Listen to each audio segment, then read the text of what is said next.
Today we're going to be talking about disasters, natural disasters. I think all of us now are accustomed to watching natural disaster on TV. We pass by casually and we see people losing their homes, floods, fires, earthquakes. And that shouldn't be the norm. There should be something in this age of technology, there should be something that forecasts, prevents, and is able to respond quickly to people who are in distress. While I was preparing for this session, I came across some very interesting figures. The beginning of this year, the first half of this year, losses from natural disasters, $80 billion. In the United States, from 1980 till 2024, there has been 403 weather and climate disasters, and they cost almost $3 trillion. So something must be done about it. And today we're going to be discussing with my guests. I have with me Mr. Michael Martin, the CEO of RapidSOS, a global pioneer in emergency data technology, connecting more than 500 million devices directly to first responders. And we're going to talk about that. And I have with me also the Honorable Douglas Mist, Global Head of Public Affairs and Managing Director, MENA at the nuclear company. And also you have also a history working with the Homeland Security in the US. And I think from that, you have an experience with dealing with natural disasters. First of all, let me start with asking you, have there been improvements in the way technology is being used to forecast and prevent or respond quickly to natural disaster? And how much is that improvement? And why haven't we been able to fully be able to forecast and prevent or at least respond quickly? Because from what we see on TV, disaster areas really suffer a lot before relief arrives. Yeah, so we power 22,600 agencies in a dozen countries, and we just crossed 1 billion emergencies managed. And I think historically, unfortunately, these systems have all been largely analog silos.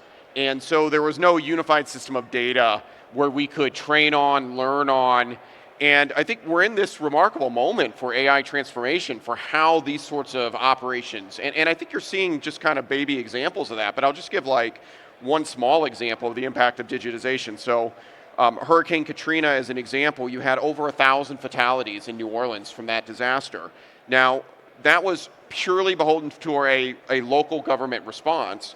Hurricane Harvey occurs, similar magnitude storm, horrific flooding in the Houston, Texas area, and social media was around. So you had all these folks that were calling 911, that the 911 infrastructure was fully overwhelmed. There was, New York Times did great reporting on this. There's 60-minute wait times to get through.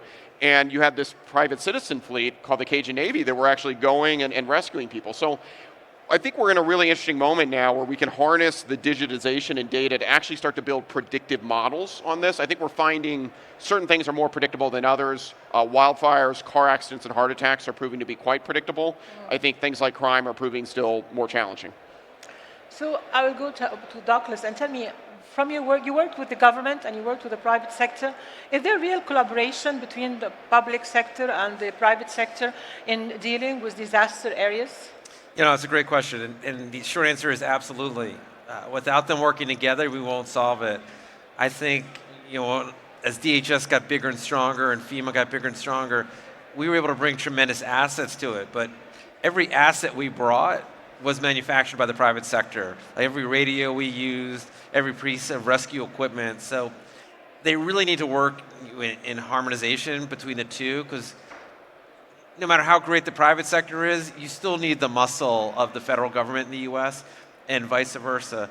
But even with that, I think the great weakness still, and we're still trying to figure that out, is the human element of it. And no matter how great our tech is, we just saw in Texas, terrible flooding, many children died in these floods. We had the technology to predict it, but the human side of it broke down. Like the government, the local, state and local government, they had the power to save it, but they weren't talking to each other. So I think even with all the advances, and I couldn't agree more, that the AI, they're predicting, we're having all these things, but that last mile, if we don't close the loop on the last mile, we're going to see these catastrophes continue to happen. Can you share with us a case where artificial intelligence or technology actually was able to save lives and to spare people the distress of disaster? Yeah, so we support about 550,000 emergencies a day, and so every one of those incidents now, we're seeing data from like your Apple Watch, your camera feeds, connected vehicles, all that data is kind of fused together. We're doing close to 1,000 drone missions a day where we fly an AED, Narcan, and a tourniquet for a medical emergency. One other example is the pre-planning and modeling of this. So in the LA wildfires, we saw the ability of AI to actually predict where these hotspots were going to pop up. And we obviously had 3 horrific fires that were not able to be prevented in time, but there were over half a dozen other fires that were predicted, pre-staged resources, and stop those fires before they got more than 50 acres. So I think we're really on the cusp of seeing AI have a real impact on predicting some of this. And there's a lot of investment going to this technology. There's a lot of money going to it. Yeah, I mean, obviously, coming from the United States, we are in the thick of the AI moment for sure. And I think you're seeing, I mean, the arguably, I think the most valuable company in the world on a multiple basis is Palantir Technologies, which is applying AI for a lot of public safety and defense use cases. So that's one of many examples right now. So I have to ask Douglas, are governments spending enough money on early warning systems? Because according to the United Nations, no, they aren't. Probably not the most popular answer, but I would say no. And I think we're drawing it back. I mean, particularly in the United States, we've seen a drawdown on weather satellites and sort of commitments to the amount of money we need to be spent. I mean, I think, should the money be spent be infinite? I think the wonderful thing, to your point, with AI and others, it's become a whole lot more efficient. But there are a whole lot of things, like starting with in the United States, we put these buoys, particularly way out in the Western Pacific, and also way out into the Atlantic, that are helped to predict for hurricanes, for tsunamis, et cetera. And with the downgrading on that and not sort of putting out the ones that we need, the ability for all that data gets fed in to the AI models that allow them to predict when hurricanes are happening and all that, but they're only as effective as the information they can collect. And if we're not collecting enough information, those models aren't going to be as strong as they can be. Are disasters today worse than they were before? Natural disasters? I think the environmental ones, they sure appear to be becoming stronger. I mean, I think we just saw, yesterday, just a terrifying hurricane goes through Jamaica. Sustained winds at around 165 miles an hour, gusting up to 185. I mean, that's a category 5 plus. I haven't seen, basically all communications have been wiped out, so I don't think we've seen an accurate count on fatalities and injuries. Hopefully it won't be too bad, but that kind of severity, you just can't live through that. So it's a pretty terrifying thing. And I think on the LA wildfires, I think we're seeing in the West as a whole, particularly in Canada, more and more wildfires as a result of climate change. Some are man-made cause, down power lines, et cetera. But the severity of some of these fires continues to increase. I think you can't sugarcoat the impact of these emergencies on. I'll just give an example. So, approximately 1 in 3 fatalities in the United States every year will be during an emergency. It's 1.1 million fatalities. And if you think about the last 25 years, there's been unbelievable technology transformation, right? In the last 25 years, we got basically the internet prolific, we got mobile devices, all these technologies, and yet life expectancy in the United States, I'll have the number roughly right, it's increased by 52 days. So it's it's amazing being here at FII and seeing all the technology and innovation, and yet we're struggling to apply that in a way that is actually driving transformed outcomes in the moments that matter most. And I do think this AI moment's going to potentially finally unlock that, but this is a big challenge.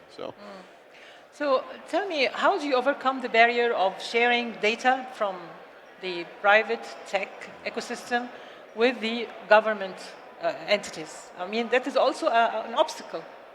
Yeah, so we have 50% of the Fortune 10 use our platform, 200 tech companies, Apple, Google, Meta, Uber, Instacart, Grubhub, Amazon, Walmart, et cetera.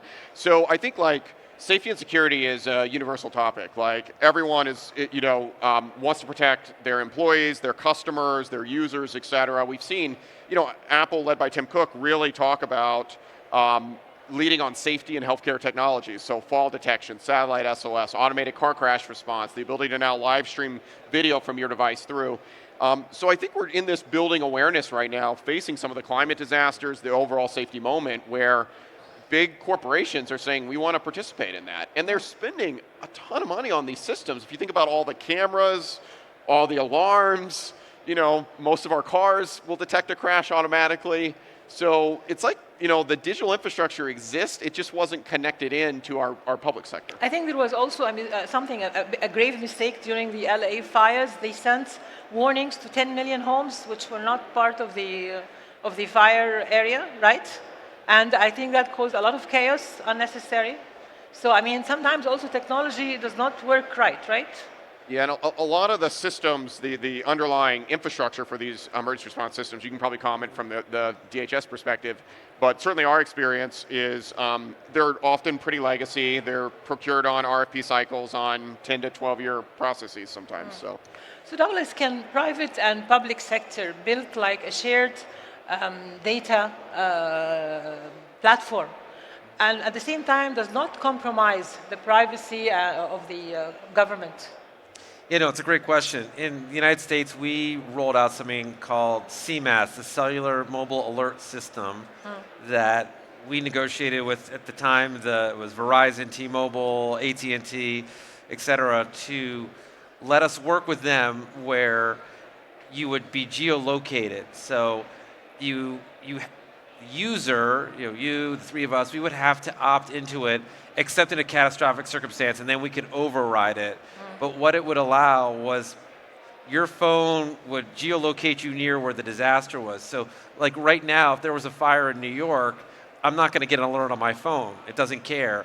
But if, heaven forbid, there was something 2 blocks from here, it would do that. But to your point on the concerns around privacy, it was a long and drawn out sort of negotiation on how to make sure that we protected people's privacy on that data. But from the government's point of view, our argument was the good of the well-being of the population kind of overweighed all of that, because ours was a push system. We weren't trying to snoop on people. We wanted to, if something bad happened, particularly man-made, what really got us thinking on this was an active shooter situation. How do we alert people, don't go to that mall, like get away? And our perspective was saving someone's life overruled someone's potential concern around privacy at that particular moment. If they were able to know, oh my God, I can get away from here and my children will be safe. And we found in the United States that the population totally agreed with that they were okay with having that slight intrusion if it helped protect their families. So Michael, which is easier to cope with in order to forecast and to respond? Disasters, is it fire, earthquake, or floods? Which is easier? What the technology has helped us to forecast which? Yeah, I think the meteorological models have gotten increasingly sophisticated, and as you pointed out, like even in the recent disaster in Texas, there was advance notice of that incident, and as I spoke on the LA wildfires, actually, earthquakes are unfortunately not predictable. You are seeing the ability of tech to do some pretty cool stuff. So if you have an Android phone, your phone will detect an earthquake. And so the Android operating system crowdsources that vibrational pattern and will give you like a minute or two head start. Which in an earthquake ends up being pretty material because most people are injured by falling debris. So you can kind of take cover under a sturdy table or structure and potentially save a life. So I think on the meteorological side, we're getting good. We're facing challenges on getting the word out, notifying people, those sorts of things, that last mile. And the wildfire models are also getting it's a longer conversation, but quite good. And as well as the detection. We support satellite detection now. So what happened in LA? I think in LA, you had really a historic set of environmental conditions. Winds were gusting close to 100 miles an hour at peak moments there. So you're talking about hurricane level winds, already with extremely dry conditions. The whole region was in a severe drought. And when you have that combination in these arid climates, it is almost inevitable it's going to happen. But that's why you have to be ready. I mean, everybody expects to see wildfires in LA when it's dry and arid. So, I mean, that's why they should have been prepared, right? Well, I think they had done a lot of preparing for it. I think no one had foreseen a scenario where wind speeds were going to be kind of 3 times faster than they had, seen previously. So it was I think the good news is Cal Fire, LA Fire are now they're planning for that eventuality. But yeah, it was an unprecedented moment that had a lot of tragedy. Mother Nature. Yeah. Okay, Douglas, what about you? In your lifetime, you have dealt with 3 disasters, all kinds of disasters. For you, which was easier to respond to and deal with? The fire, the flood, the earthquake? Did you ever have a combination of all 3? Yes, combination, but I would say the 4th category would be accessibility. And so I think the hardest one when I was at DHS that we dealt with was actually the earthquake in Haiti. Because the infrastructure there was already poor. And once the earthquake happened, it was decimated. And so, communications completely broke down, no utilities, no airport to land a plane in. So, the first, 48 more hours, we had to parachute things in. We couldn't even land. So I think that made that one, I think, almost the worst.